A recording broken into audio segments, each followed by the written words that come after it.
আজকে আমি যে ইলিশ মাছটা রান্না করব সেটা হচ্ছে আমি কারোর কাছ থেকে শিখিনি, আমি একটা মানে অনলাইনে ফেসবুকে দেখেছি। তো সেইটাকে আরো মডিফাই করে আমার রেসিপি দিয়ে আমি আমার মতন করে রান্না করব। তো দেখি কি কি দিব। এখানে হচ্ছে পেঁয়াজ আছে, এই পেঁয়াজগুলো সব দিয়ে দিব। এখানে পেঁয়াজটা সবই দেওয়া লাগবে। তারপর এই যে কাঁচা মরিচ দিয়ে দিলাম, যেখানে পরিমাণ মতন লবণ। এবার দিয়ে দিচ্ছি মরিচের গুঁড়া, এখানে কাঁচা মরিচ দিয়েছি তাই অল্প দিলাম। এবার দেবো জিরা, আর একটু কালো দিচ্ছি লবণ। এর আগের দিন রান্না করেছি, ভালো লেগেছে বলে আজকে এইভাবে। এখন এই পুরা মশলাটা আমি হাত দিয়ে মাখাবো। এটা হাত দিয়ে মাখাবো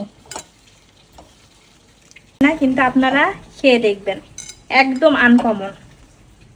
এই যে আমার মাখানো হয়ে গেছে। আর আমি ইলিশ মাছে আলু দেবো বলে আমি আলুটা ভেজে নিয়েছি, পাতলা পাতলা করে কেটে আলুটা ভেজে নিয়েছি। এখন আমি ইলিশ মাছটা রান্না করব, আপনারা কিন্তু পুরো রেসিপিটা দেখবেন।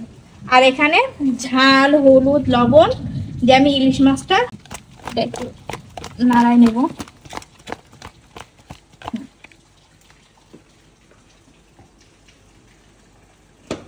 আর কড়াটা দিয়ে দেবো।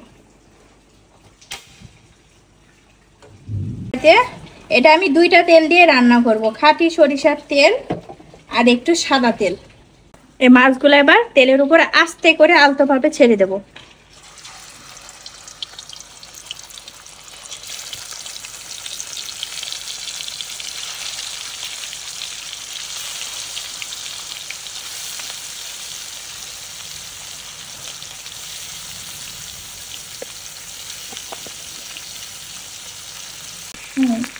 এবার অল্পতে আমি মাছটা হালকা করে উল্টে দেবো। ভাজার পরে এই যে পেঁয়াজের যে পেঁয়াজ যে মশলা মাখাটা সেটা আমি এখন উপর দিয়ে দিয়ে দেবো।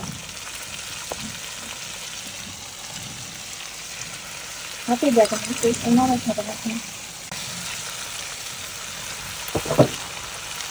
এটা আমি হালকা হালকা করে দিয়ে দেবো। দেখেন ইলিশ মাছের উপরে একদম তেলটা উঠে এসছে, পেঁয়াজটা একটু নরম হয়ে গেছে। খুব অল্প পরিমাণে পানি দেবো, এখানে বেশি পানি দেওয়া লাগবে না কিন্তু। এই যে এবার আমরা এই পানিটা দিয়ে দিচ্ছি। এবার আস্তে আস্তে, এমনিতে ইলিশ মাছ হতে টাইম লাগে না, এই 5 মিনিটের ভিতরে রান্না হয়ে যাবে। কালারটা দেখেন কি সুন্দর এসছে।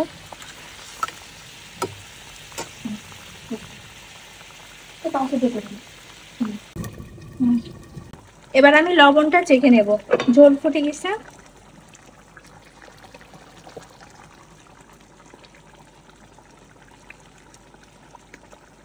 সেই স্বাদ। আরেকটু রাখবো, 5 মিনিট পরে হয়ে যাবে।